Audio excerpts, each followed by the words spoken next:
All right, guys, today I wanted to go into more Michael S. Jenkins techniques, and I'm going to show you how I would use them in practice, okay? So I'll try to make this brief, but I doubt it will be brief. It's probably going to be a little bit long and tedious, but it's definitely going to be very informative for you. So obviously we've got S&P and Dow over the side, but I don't really trade those. I just tend to look at them as well because they're highly correlated with NASDAQ, S&P being more so, Dow Jones being a little less so. Usually, but it's not always. Sometimes these two are more correlated, sometimes these two are more correlated, sometimes these two are more correlated. But they're all just averages anyway, right? They're the averages of a basket of stocks. So anyway, so let's look at what would we expect going forward. What could be some possible reversal dates? Well, let me show you how I would do it. So if you take a look at NASDAQ, what's the biggest move from the recent, past 6 months, past year, is the crash that we had in late summer. Now, if you don't know, this was actually a over 17% decline, which is almost 20%, which actually constitutes a recession. So it basically was a recession. And I was expecting a further market crash, which could possibly happen, but then I thought about it again, and I was like, hold on, 17%? It already did crash. Mean reversion for this market is to go up because inflation pushes this market up, right? So we kind of already had a crash. That's a big correction, okay? So it doesn't necessarily need to correct again at this price range. It's probably going to seek higher prices. We got Nvidia earnings coming out too, which could be absolutely explosive. Who knows, but we'll see. But anyway, let's get into the Jenkins techniques, okay? So up here, the highest price from this year is 21,214.5. Okay, so we're going to take the square root of 21,214.5, and I'm doing this off screen. You can't see it, but that's 145, okay? So the date of that high is July 11th, so we're going to go 07/2024, and it's probably at, well, we don't know. I'm not going to go figure out what time of day. That's not that it doesn't matter that much because we're not doing an intraday chart. If you're doing intraday, then the exact time matters a lot more. We're just trying to get a date, okay? It doesn't matter what time of day it is. It'll still come out to the same date. Okay, so first off, we're going to get some time cycles from 145.65198. That's, again, maybe a little too specific. Doesn't matter. Whatever. Anyway, okay. 145 days from then, which is the square root of the asset, right? So 145 days later is December 4th. So this is how I would do it. I'd go find December 4th, which is coming up pretty soon. That's a Wednesday. There you go. And now what we can also do, just to try to see if it's going to be valid, is we're going to subtract that same type cycle. So now we get February of this year. So we're going to go back to February 16th. And as you can see, it's not necessarily a major high, but February 16th was indeed a pivot point for at least a couple days, right? Here's the thing. Highs on the NASDAQ, not as important as lows because it's less likely that a high is going to be prominent because the market tends to go up more than it tends to crash, right? So, but anyway, confirming that that was a high, a pivot point, that means that this cycle is probably going to be valid. So you could expect a reversal on this day or probably, that day or the day after. Okay? It tends to be more, if it's not going to be that day, it tends to be the day after more often than the day before. I've just noticed. I don't know why, but that's just the case. Okay. Now, that's 145. So we can take this is a seed number. This is a seed for the function. You can use these digits for lots of mathematical functions. Now the decimal doesn't matter. It's the same numbers. It's just you move the decimal around. It can change things. So anyway, 1456 hours later would have been, oops, we are not going backwards anymore. Well, we can look backwards to confirm first. So May 11th. Okay, so we're going to go to 5/11th. Not really. I mean, it's kind of close to this little low before an up move, so, maybe valid, maybe not. Let's see. Let's see though. So if we're going to go forward, we get September 10th. Okay, so that already passed. And I had a feeling it would have already, but it's just Okay, as you can see, actually, it's about 2 days after a swing low. So actually pretty valid for a cycle. You know, again, it's not always perfect, but it gives you the general cluster of days. The 2 days later is a bit hard for me to say it's tradable. But it could be referring to this high before it went down before going up. But again, not exactly the most perfect, but again, already passed, so we're not really concerned with that. And if we go by a lot more hours later, that's going to be, yeah, it's about a year and a half from now, so that's not really important yet.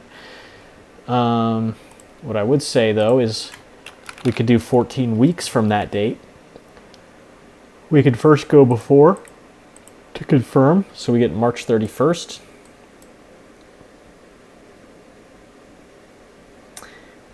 Yep, actually, well, March 31st was on a weekend, but you can see swing high right there. It's a high pivot. Again, not the most prominent. High is not as important, but it did sell off hard right after that date. So that is a pivot point, okay? So that now you know that's a valid. You have more conviction about it. So then we go forward. Oh, well, it already passed. Okay. So anyway, 2, 3, 4. Okay. It was actually the day after, but pivot point, right? The day before. So it's not always, again, it's not always completely perfect, but yeah, within a day of it on either side, and I said usually it's later, but sometimes it's before, pivot point. So you have an idea that, hey, there's a reversal. It went down and then boom, it's going up, okay? So you could have made a long trade on that day and held for a few days and then sold for profit, right? Okay, then we can go months later, right? So we're gonna do, well, first one would be, we're gonna go before just to, try to verify. May 28th. Didn't we already have that date? Okay, so here we go. Pivot point again. May 28th. High right before a swing low. It swings down, right? And again, remember, highs aren't as prominent, but still, that's pretty important. Now, again, this date we're also going to know it's already come up, so we're just going to see, and it's going to come up to August 24th. Okay, so the 4th was on the weekend, the 24th was on the weekend, but about 2 days prior to that was a swing high. So again, not completely perfect, but again, you can see there's a major pivot, there's a major pivot right around that point, okay? Because if the 24th is on the weekend, you have to go back to the 23rd, so it was only off by about a day, right? So that's pretty valid, right? So that's the closest we can get to a trading day for it, and yeah, that's pretty much calling a high, right? Within a day. Okay. So now we could do 0.14 years later, right? Which again has already passed. September 2nd. Okay, look, as you can see, it's right on this weekend right now.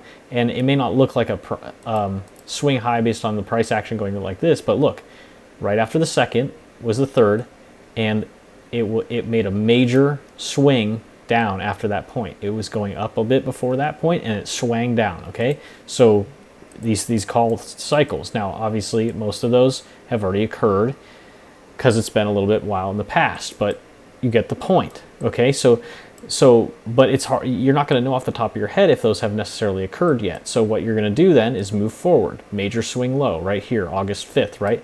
We're going to take the low cycle, the low seed, L, up there, right here, this value, on that day was 17.58175. So we're going to put that in our calculator. We're going to go 17.58175, 17581.75, and we will take the, oops, I forgot to put a square root thing in front of it. 17, what was it? 58175.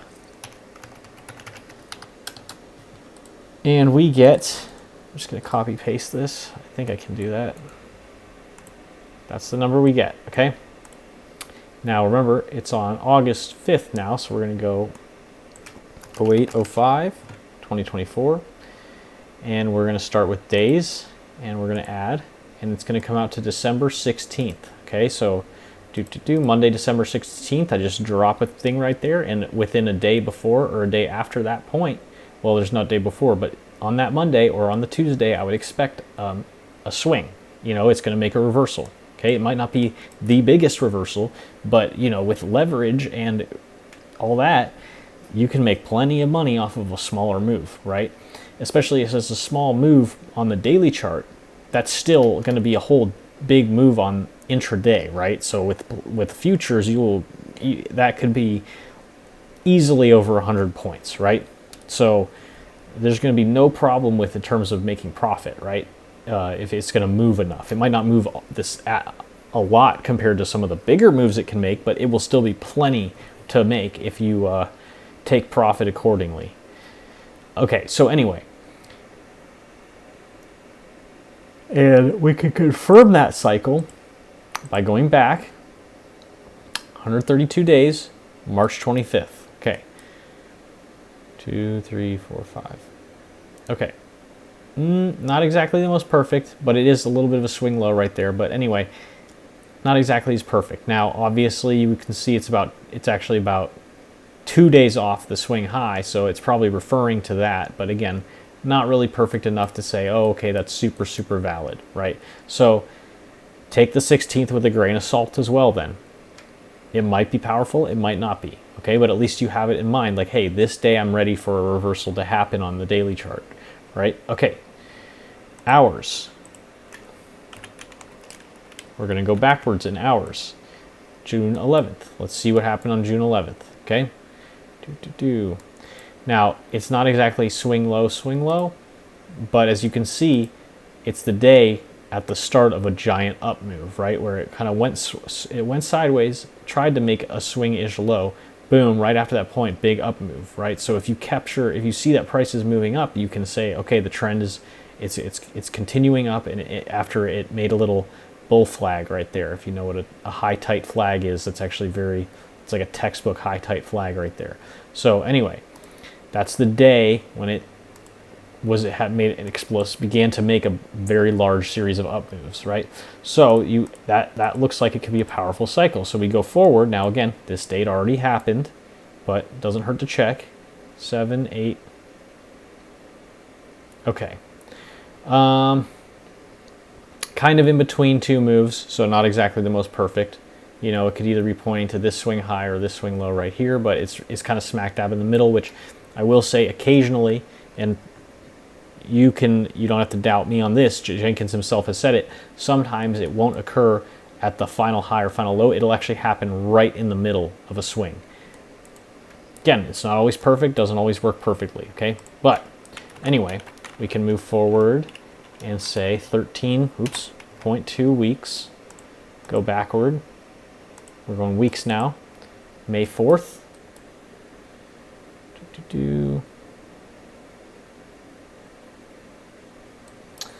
Yep, kind of in the middle of a move, not really getting anything out of that cycle. So this one I might not trust going forward, right? It doesn't seem to be working the most powerfully. So okay, well anyway, so we're going to go forward anyway and see what it did. Yeah, kind of a bit late on that swing low, right? Just comes out to the middle of the move. So not the most powerful, right? Let's try 1.325 months later, okay? Because it's already going to have happened too. Yeah, I mean it's basically that swing high right there before it kind of tried to trend down before it went up again. But again, not the most valid cycle. So as it's not been producing good results, we're going to basically disregard it. Reason being, I'm not sure exactly, but it made such a violent move down and then rejected so hard. I don't know if that's harmonic enough. Again, don't know everything, but maybe it's too extreme of a low. It went too far outside of what it was supposed to be, and they were just running stops. So, you know, that one, I did have, before I brought it into this, I was kind of a little bit skeptical because it's so extreme, but, you know, is what it is. Didn't seem to work. Not every single one's going to work, right? But enough of them will tend to work, and if you can verify with previous cycles, those are the ones you should probably try to put your trust in, okay? Anyway, we're going to go to the next swing high, right? Major swing high right here. So we've got square root 20,256. 20,256. You're going to get this value, okay? And keep in mind, guys, this is just doing square roots. There's many other things you can do, so this is just one of them, okay? The date was 8/22. Okay, so we're going to go days before April 2nd.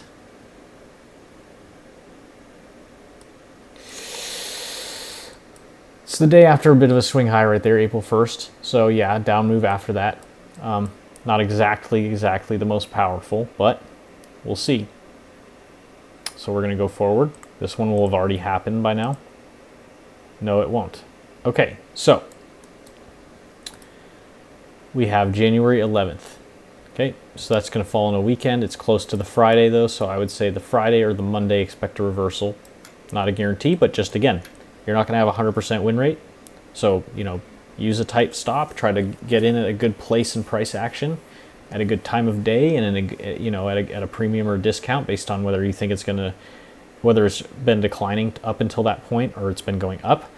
So if it's been declining, you're going to try to buy at a nice discount. If it's been going up, you're going to try to sell at a nice premium. Okay.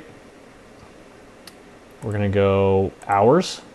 Oh, and I also kind of left out minutes. So with the previous cycles, I left out minutes, but that's my bad.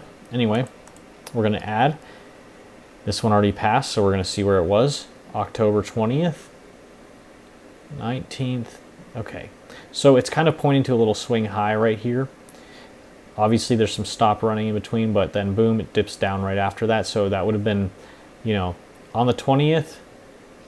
Well, the 20th was on the weekend, but on the 21st, probably would have been a good day to try to take a short position, and you could have caught, you know, several. Actually, you could have caught. If you caught the majority of this move, you're catching almost 500. You're catching like almost 500 points to the downside. Obviously, you're not going to catch all of that, but you could catch, you know, 200-300 points. You know, if your position's good. So this one to me actually seems like a decent cycle. So we're going to go 14 weeks forward. Now I'm not going to go to the backwards to confirm them all, just to save some time. Okay, but we've got November 30th actually as a potential reversal date. So I would say that Friday, the 29th, you could potentially have a reversal right there. Okay, and we could see 1.4. This is already going to have happened, but months later, October 4th. I think we already got this date before. So yeah, kind of right after this swing low right here. You'd be expecting it to go up after that point, right? And so it did. It trended up pretty hard after that point. Okay, right there. So again, start of a big up move, right? That's a reversal. That may not always be like the final, like, you know, a couple days before it may have been a little bit lower, but this whole cluster of area, that's the touching. That date is going to be the touching off point where it should change direction from there, right? Well, it's going to take some practice to be able to see this and infer what it's going to do next. But with enough practice and discipline and experience and repetition, you will make profit from doing this. Okay, and then we're getting 0.142 years later, so that's October 13th, which already passed, which is, well, the 13th was the Sunday, as you can see. Points to this day right here, swing high, boom. You could have got a nice short right there, right? Okay, so it's pretty simple. Okay, so now anyway, we're going to go to, actually let's go back to this point and see if we can find a different function from that seed, because the square root didn't seem to work well, but maybe something else will. So we're going to get back to this number and we're going to multiply, we're going to take the square root and then we're going to multiply the square root by, let's try tangent 30. Okay, tangent of 30 degrees. We're gonna see what it does. Okay, or would you say 60 degrees? No, it's a 30 degree. That's closer to a 30 degree angle right here, right? So yeah, we're gonna do tan 30. Okay, so square root 17,58175. Okay. We're going to multiply that by tangent of 30 and make sure it's in the right calculator mode in degrees. We're going to get this number. Cool. So all that matters is the digits. The decimal it can be moved anywhere. So we're going to go back to August 5th. We're going to add 76 days from then. Okay, we get October 21st. There we go. Okay, so it's basically the day right before a swing high, before that same drop, which I think was pointed to by a different cycle as well. But anyway, pointing right to there, right? So obviously next day it ran some stops, went a little higher, but could have caught a big down move if you tried to short from that point. Okay, so all right. Now we could do 765 hours from that day. What are you going to get about a month later? September 6th. Yep, I had a feeling. Look at that. Bing, bing, bing, perfect. Absolute perfect reversal. So that day becomes the low. Next day, massive up move. You're catching a final low right there. See, and this is where the strategy really comes into play. Okay? You're not going to win every trade, and some of them will be smaller. But if you caught this low right here, if you catch this low by seeing, what it starts to do the next day, you see it going up afterwards, and you can, even if you get in this trade late, even if it's later here and then there, you can tell, oh, it made a pivot. It could be, making a big up move. And since we know the NASDAQ goes up more than it goes down, when you suspect you've caught a final low, you can make an absolute boatload of money to the upside, right? So like I said, this date, the square root didn't produce a good cycle, but playing with it and multiplying it by something else, we have now found a better value for that date, a better seed or a better function value from that date, right? So this is going to be, I'll leave that one on there actually. We're going to, okay, so we can even try, this will be pretty close to it. The 10th, that's going to be too close. Wait, to the 10th. Actually, it is the touching off point before another big up move, so that's all right. But we're going to do 7.6 weeks later, September 28th. Okay, looks like it was a bit, again, kind of in the middle, so hard to say, and I think we got in the middle of this one before with a different value, but it's kind of pointing to, since it's 28th on a weekend, we round back to Friday, so it's one day off this high. So it was basically pointing to that high right there. And again, you may not be perfect enough for you, and it is what it is. It's not easy because we're talking about physical averages, right? We're talking about geometrical averages of psychology, sociology, like human behavior, market interplaying with itself, right? It's not always going to be perfect because even though there's these patterns and laws in nature, doesn't mean that some big institution isn't going to do something ahead of that. Because, by the way, Michael S. Jenkins, Goldman Sachs trader, okay? Big, powerful investing institutions are aware of these types of things. So if they're aware of them, they can kind of try to unfulfill the prophecy a bit by, shifting it, right? Or it could just be a big whale does something a bit early, right? They try to get ahead of the move, the natural move, right? Anyway, there's all sorts of possibilities, okay? But anyway, well, we can do this, and you can write this date down, but I'm not going to mark it. But March 26th, I would expect a decent shift in the market, but also we get to August 28th, and that's kind of the final high before a big shift down, right? Obviously it doesn't go pronounced or above the previous day's high, but it does go down after that point, right? Okay, and then last one we'll do years later. It's middle of next May, there could be a reversal, okay? All right, on to the next one. And then I'll probably just do one more and then we'll call it, right? So we've done this. We have gotten this date so now that we've gotten this date from this date, we know that this date's probably going to be very relevant as well, right? So we're going to try to go off this date. Okay, so the low is, and maybe I'll try a different formula this time just to give you guys some more variety. Okay, so we're going to take the square root. And the reason I'm taking the square root for the NASDAQ is because these numbers are such a high value. Not like it necessarily matters so much, but I've noticed that when you reduce it to a square base, it tends to be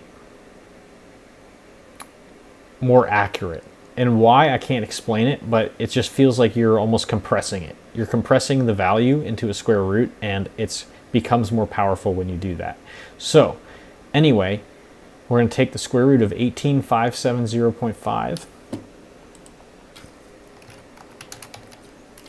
Okay, and then we're going to, so we get that value, and we're going to multiply this one by, what do you guys think we should do? I'm going to multiply it by the square root of 2.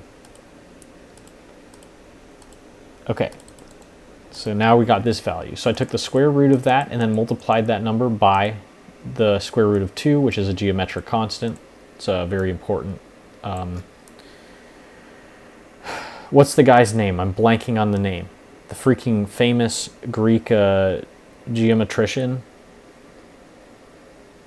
I'm totally blanking on his name. Hold on, give me 1 second. What's his name?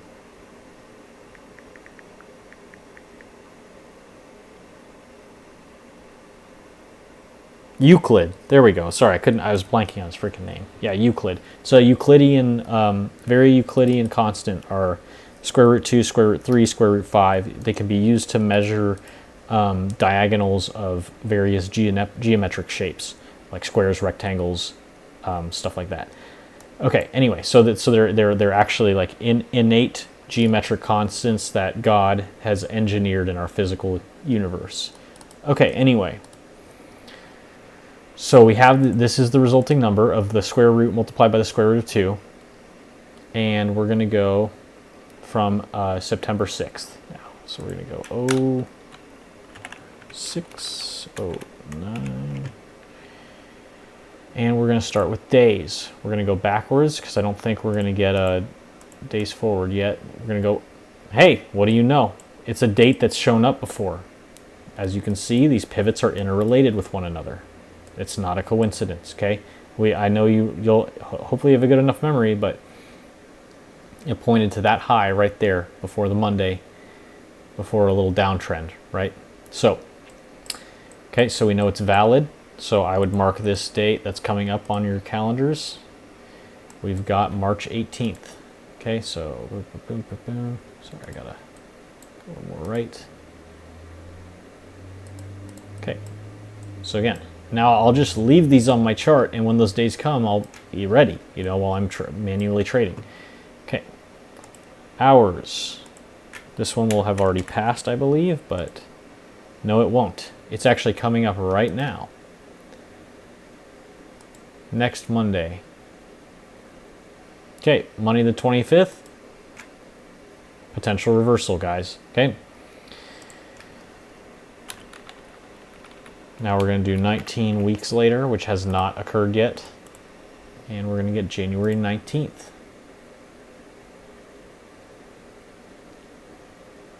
So there's a holiday in that Monday, so I would expect maybe it doesn't happen until the Tuesday.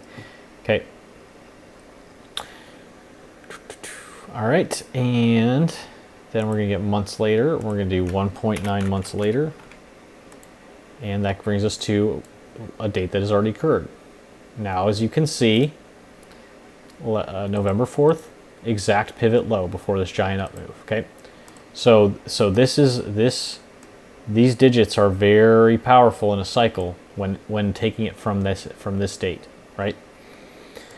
Okay, so anyway, probably been long enough, but I'm just showing you how you put it into practice, okay? You can check it backwards, and then if it works backwards, you trust it to go forwards, okay? Sometimes it won't work backwards, but will work forwards. Sometimes it will work backwards, but won't work forwards. Most of the time, though, if it's not working well backwards, it won't work well forwards, and if it works well backwards, it will work well forwards, okay? So, now, here's the thing to be careful about. You can try too many pivot points, all of them, and then inundate yourself with reversals everywhere, because then it's going to be pointing out every little reversal in the market. That's why I would say stick to the biggest ones, because the biggest ones, when you can find a cycle that works from them, those are the ones you can rely on the most, because those are the overarching more powerful harmonics. That doesn't mean every single iteration of those powerful harmonics will be significant, but they're more likely to be the significant ones. Okay, so anyways, I hope this makes sense, guys, and I'll see you next time.